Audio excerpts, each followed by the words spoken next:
Hi everybody. Tattoo Teachers here. And we need to talk about parent-teacher conferences. We do. So we're going to talk to you in just a few minutes. See you in a little bit.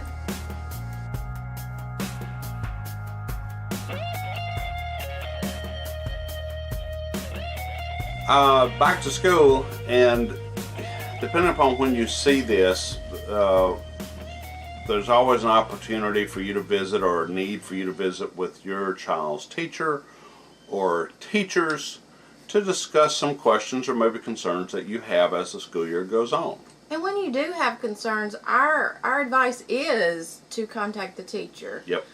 Your child is lovely, I'm sure, but they're going to tell you the situation in the way that they look best, always. They're going to put themselves in the best light. So kind of like the way I do. Kind of like the way I do when I'm at home. Too. So I mean, it's human nature. That's what we're going to do. Telling the story, we're going to make it so that we're the hero, or we're the victim, or whatever, you know. So, so you do need to hear all sides of the story and gather the facts out of all the sides of the story. So we are not against parent-teacher conferences. They're needed in some situations. You need to listen to all sides. If you've heard us, if you've watched any videos that we've done, one thing that we've tried to maintain throughout is that communication is always the key. It is. As long as you're talking, things are progressing. That's true in any relationship, even not school relationship. It's true in any relationship. Communication is the key. Yep. So, parents, when you need to visit, I'm not sure. Different schools do it different ways. I know in my school, in the middle school, our guidance counselor typically set up the parent-teacher conferences. Because sometimes the parent would want the counselor in there, especially if it was something related to test scores or behavior. How'd y'all do it? Yeah, I mean, same way. I mean, sometimes our secretary did it because we had this awesome secretary. It just depends on the school and how it's set up. Yeah. And, you know, sometimes an assistant principal or an administrator would set up the conference, or send the parent to the person to set the conference up. But it's kind of a good idea, in my opinion, to have a third person in there, because you just want to make sure that, you know, everything is heard by more than one person, you know. So, mom, if you want to bring mom and dad, or dad, you know, whatever, you bring who you need to bring. Yeah. But there needs to be more than just the teacher in the room. Also, in my opinion, an assistant principal, counselor, or some administrative staff, just to know what's going on between everybody. We had situations occasionally where a teacher would come to me and say, I'd really like for you to be sitting in there, especially if they knew that the potential for conflict existed. I had parents who requested my presence because they wanted that other witness, for lack of a better term, someone who could perhaps provide a different perspective. Just mediate, kind of. A little bit. Let's don't, and parents and teachers, this little tip goes out to both of you. Please do not use parent-teacher conferences as gotcha moments. That's right. Let's not use these as ambush opportunities where you come in like a Perry Mason episode. I know some of you have no idea what that means. Google it. But you come in and you throw your folder of evidence down on the table and say, Exhibit 1. You know, that doesn't help anything, because that immediately puts the other side on the defensive. Allegedly, we're all here in this little meeting for the benefit of the child. Yeah, that's what we're supposed to be doing.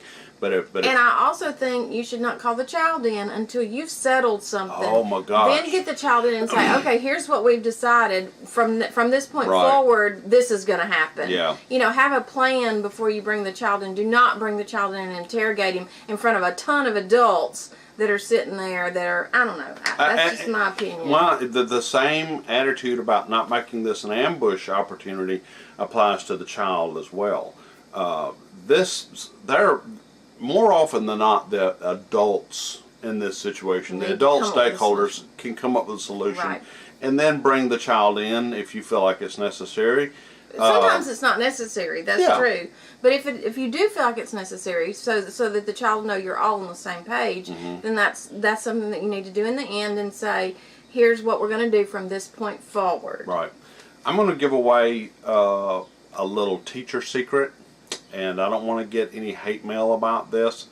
I used to tell kids these kind of things sometimes when I would visit with them at lunch or whenever. Say, hey, I'm going to tell you something that teachers don't want you to know about the way they do things. So parents, this is a freebie.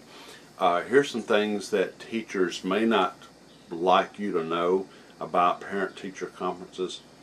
A lot of teachers get really nervous before a parent-teacher conference because, like most of us, anytime we have a meeting with a stakeholder that's outside the building, we immediately begin to wonder, what did we do wrong? Did we say something we shouldn't have said? Is the parent mad? Are they angry at us about something that we did or didn't do? Or are they going to hear to complain about the homework? Because oftentimes when teachers are notified that there is a conference scheduled, they don't know what it's about. They don't know if there's a specific subject unless it's been specifically noted, this is what I'm concerned about, this is what I'd like to meet about. And so with that in mind, understand that teachers, and I'm not speaking about all, you have some of these 30 plus who walk in and you know, it's just another day. They can handle it with whatever. But particularly with young teachers, sometimes they walk in, they're a little nervous and you know, so just be aware of that when you present your information. You're typically not a new parent if your child's old enough to be in school, but you may be dealing with a new teacher. And teachers, please do not, I'm going to adjust my position, do not adjust or sugarcoat your position about a child's behavior or academic acumen in your class for the sake of a parent. But use tact. Yeah. I'm not saying go in and dump on the kid, but parents take time out of their day to come up and visit with you. They need to know the truth. Yeah, to learn. They're there to gather information. And so if you just walk in with rainbows and unicorns and you know the bees are collecting pollen and everybody's happy, they wonder what's going on, if there's a problem. And let me just say something here, because you know I don't want to sound like I'm contradicting you, but no, please. Well, what I'll say We're here to help is these that folks. you know, and I'm not being condescending, but the art teacher might come in with sunshine and rainbows because this child may be artistically gifted. They can feel free in that classroom. They can feel like themselves in that classroom. You know, it's just more open. It's a whole different structure. Right.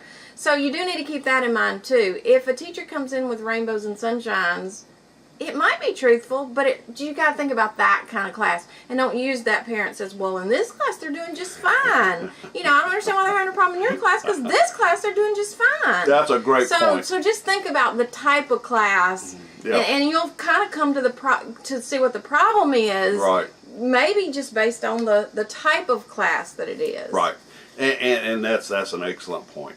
And I guess that's what I was trying to eventually get to, was that you know, if you're one of those core 4 or 5 courses where maybe that academic struggle is what's creating whatever issue is, the parent is there, don't try to brush it off as if it's nothing. Don't try to flim-flam the parent using a bunch of jargon. Right. Because if they walk out of that building thinking everything's wonderful, and the next week they get test scores, grades back, it's almost like a slap in the face. It's like, what? Saying everything's not wonderful. Right. Then someone wasn't honest. Well, the parent is there seeking information, so they can't be accused. It might be you. Be tactful, and if you're not sure how to do that, find someone that does. Advice. Find this a vet. The best.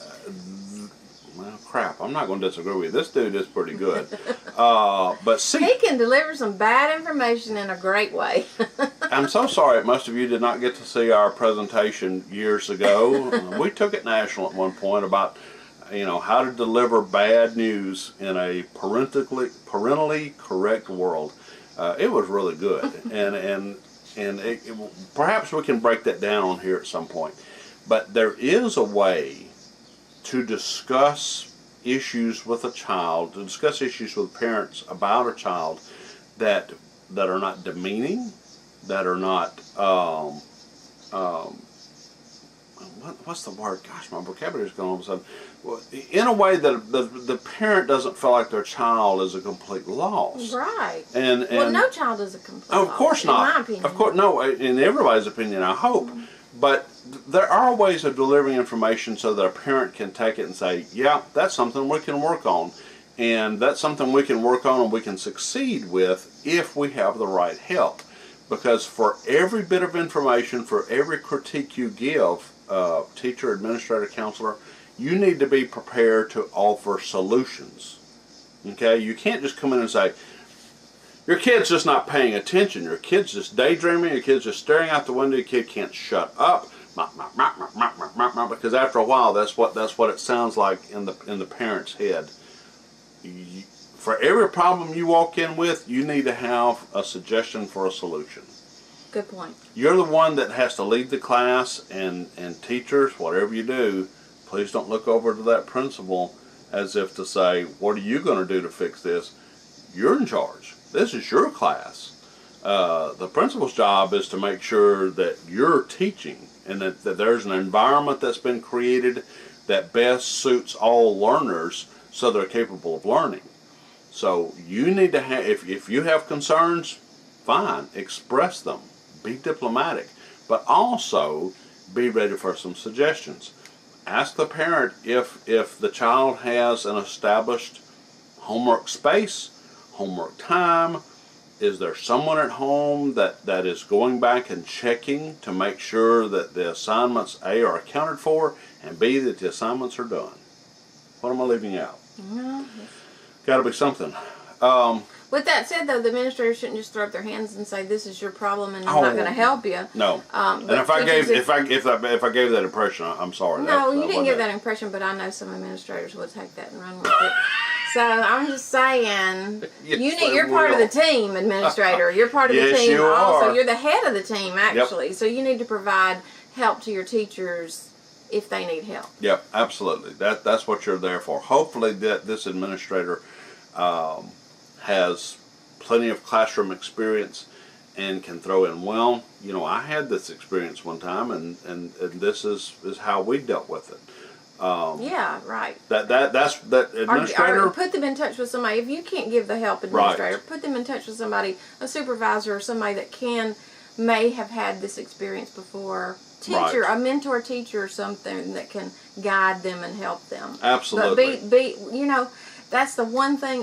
We talked about communication already. Another thing that I found works best for me, and I'm going to assume that I'm not alone, is when I felt like I was part of a team, I was a lot more effective than if I felt like I was on my own. Yeah. So if you just create that, administrator, if you create that team atmosphere, you've got people out there, maybe not every one of them, but you got people out there that will work their bahooties off for that team. And you have, and that includes central office staff. You've got central office staff, you've got curriculum staff that collect a check every month to provide that help. And I know some districts are better than others, but there are some folks who are just standing there, just shifting from foot to foot, waiting to get involved and help with situations like that. Some resources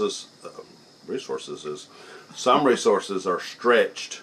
I understand that, but especially when you start talking about school psychologists and that sort of thing. Right. Oh my gosh, it can be like pulling teeth trying to get one of those folks because they have to cover an entire district. But they're out there. That help is out there. And administrator, there's an expression that the teachers and staff that I worked with over the years got sick of hearing me say, but it still applies today. And that is, pride will kill you. And here's what I mean by that. Please do not be so proud that you're not willing to ask for help. if you can't come up with a solution yourself, and you're a little iffy about what resources your district can provide, call people in other districts. It wasn't unusual for me if I saw a program, if I'd get online and do a little search, if I was interested in a program or an issue, and I saw another district that and I'm talking about anywhere in the continental United States for sure, I'd get on the phone or I'd call somebody up and I'd say, hey, I'm dealing with this. How are you doing it, and are you succeeding? It looks like you are online. And 9 times out of 10, the person on the other end of the line can't wait to share with you about what it is they're doing and how they're succeeding at it. You take it. I mean, let's face it, folks. Education is education. We're all here for the same thing. And if we can help each other with information, do it. Educators are famous for that. Take advantage of it, administrator, please. Perfect. What else? I thought so. Yeah, there we go. Good job. As we said in a previous video, sorry for the delay. We've been out and about and on the road and just having a good time. Enjoying our retirement. Enjoying our retirement, but we obligated ourselves to you in this information, and so we're quickly making up for it and getting some videos out real quick. And as always, please share, please subscribe, please like and comment. If you've had a parent-teacher conference that was really good or really bad, tell us about it. Let's learn from each other. Let's take that same attitude, that same collaborative attitude that educators and parents should be taking with each other. As always, if you know a kid, if you have a kid, if you've ever been a kid, we think we have information that we can help you, your child, your staff, your school make this a fantastic year. So, enjoy your afternoon, and we'll see you next time. Have a great school year. Bye. Bye.